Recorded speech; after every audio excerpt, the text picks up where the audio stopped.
Good evening, folks. Thank you for having me. My name is Daniel Barkhuff. I'm an ex-Navy SEAL, currently an emergency room physician, and the founder of Veterans for Responsible Leadership. Since Al Qaeda, terrorist teams hijacked 4 commercial jets and flew them into national landmarks almost 20 years ago, we as a nation have sought to both punish those responsible and to ensure this would never, ever happen again. The initial invasion of Afghanistan in October 2001 led to a democratically elected government, the rout of Al Qaeda, and the denial of Afghanistan as a base of operations for radical Islamic terrorism that threatened not just Americans abroad, but here at home as well. The cost has been over 2,300 American lives. Those who bled out in the dust of the Korangal Valley, or evaporated in an IED outside Kaust, or crashed into a parched plain near Kandahar are gone now, forever. They came home, what was left of them, in aluminum caskets, draped with the American flag. They came home to an honor guard in Dover, Delaware, to a little graveyard in Littleton, Colorado, Annapolis, Maryland, or Douglas, Wyoming.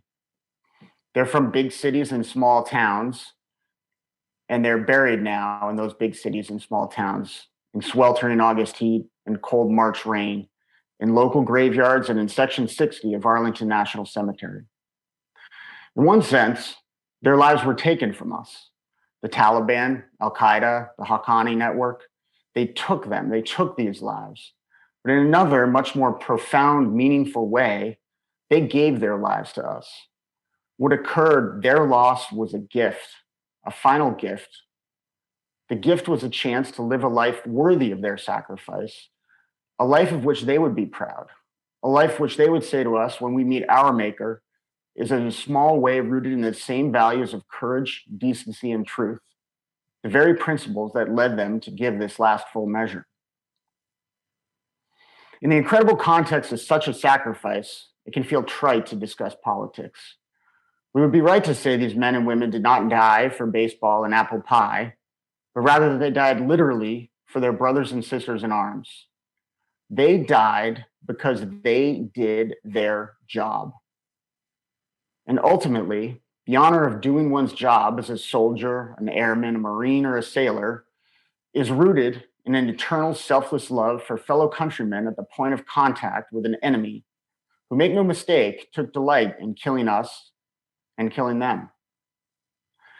But it is not trite to recognize that their sacrifice is only properly honored by continuing the mission they started with that same thread of courage and self-sacrifice they took so sacredly. It is not trite to vow that we, as a nation, will redouble our efforts to protect our men and women in uniform and destroy the enemies who would bring violence to our shores, as they have done on occasion and attempted many, many times. It does not cheapen in any way their sacrifice to state unequivocally, we shall fight the enemy where they need to be fought, with cunning, courage, and tenacity. It is this charge we must live up to now. As the graying ones now, entering middle and old age, it is up to us now to send our young warriors into the mud only with forethought and wisdom. It's our turn now to weigh the pros and cons and make decisions about the use of military force with expertise, compassion, and most importantly, integrity. And so now, with a commander-in-chief so solipsistic, he sees men and women in uniforms only as props. The affairs of this polis, our polis, require us to be political, to ask ourselves, does our current national leadership live up to the awesome responsibility we have entrusted them with? To defend us while simultaneously spending the lives of our sons and daughters in uniform as cheaply, miserly, and only as necessarily as possible. Donald Trump and his inner circle have known for months that Russian intelligence operatives have been willing to pay $100,000 for a dead American serviceman. It was in his presidential daily brief. It's been reported numerous times by credible news sources after being confirmed by credible sources inside our national intelligence apparatus. Ignorance cannot be an excuse for this coward any longer. He's been asked about multiple times by multiple different media outlets what his response has been. He's spoken to Vladimir Putin multiple times on multiple occasions since this news broke.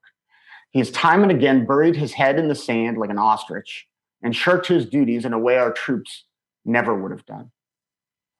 Donald Trump has not brought up bounties on US troops with the man responsible for them on literally dozens of occasions.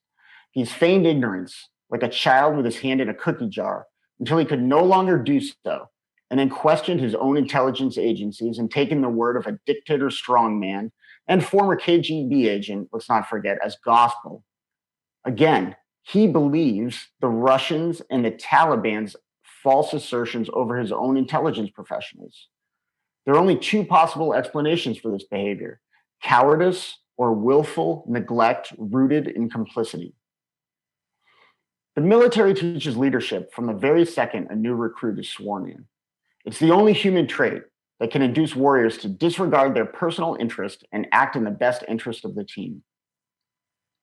American soldiers win in combat because they put personal interest as safety aside for the collective interest and the safety of the group. For men at arms, it has always been thus. Donald Trump shares no such ability or interest in collective safety or achievement.